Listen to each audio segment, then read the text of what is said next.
अंत नहीं, वही है महाशिव। भगवान शिव अद्भुत व अविनाशी हैं।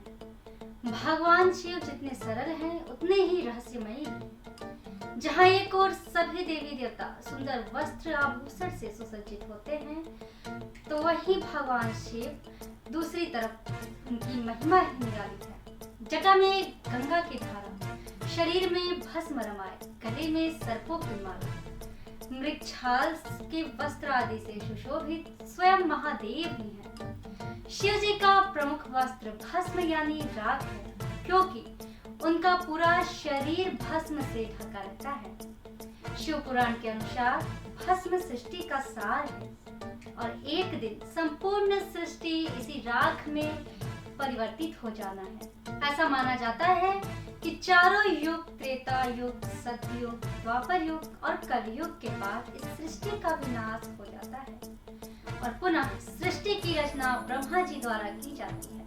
यह क्रिया अनवरत चलती रहती है। इस सृष्टि के सार भस्म यानी राख का शिव जी सदैव धारण किए रहते हैं। इसका यही अर्थ है कि एक दिन यह संपूर्ण सृष्टि शिव जी में विलीन हो जानी है, इसलिए शिव सदा भस्म रमाए रहते हैं। नमस्कार दर्शकों, मैं स्वाति। आज महाशिवरात्रि है और महाशिवरात्रि के इस पावन पर्व पर मैं आपको देवादिदेव, देवों के देव भगवान शिव के सबसे रहस्यमयी स्वरूपों में से एक हे महाकाल के रूप से रूबरू कराती हूँ। महाकाल के रूप में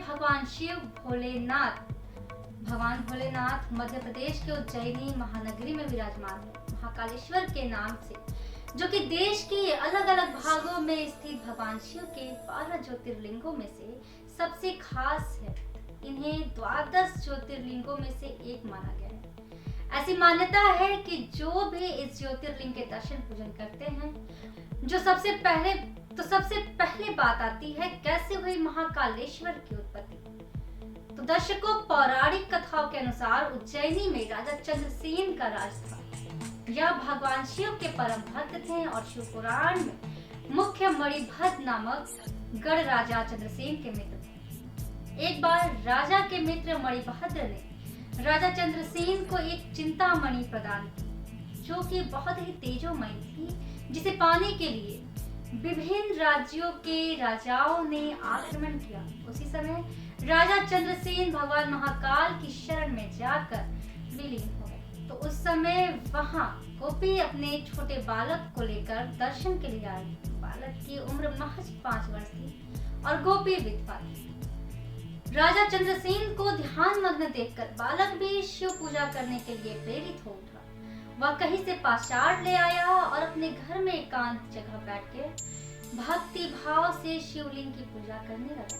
कुछ समय बाद वह भक्ति में इतना लीन हो गया कि माता के बुलाने पर भी वह नहीं आया। क्रोधित माता ने उसी समय बालक को पीटना शुरू कर दिया और पूजा का सारा सामान उठाकर फेंक दिया। ध्यान से मुक्त होकर बालक चेतना में आया तो उसने अपनी पूजा को नष्ट देखकर बहुत दुख हुआ।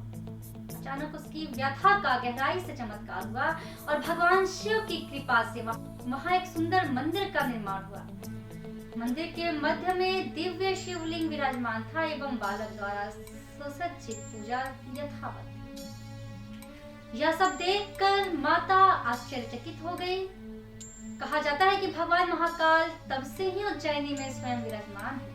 दूसरी पौराणिक कथा के अनुसार प्राचीन काल में दूषण नामक एक राक्षस की वजह से पूरी उज्जैन नगरी में हाहाकार मचा था। नगरवासियों को इस राक्षस से मुक्ति दिलाने के लिए भगवान शिव ने उसका वध कर दिया और तभी से वह उज्जैन में बस गए। हमारे प्राचीन ग्रंथों में महाकाल की असीम महिमा का वर्णन मिलता है। महाकाल को वहां के राजा कहा जाता है और उन्हें राजाधिराज देवता भी माना जाता है। महाकाल की 5 आरतियां होती हैं, जिसमें सबसे खास होती है भस्म आरती। आखिर क्यों होती है भस्म आरती?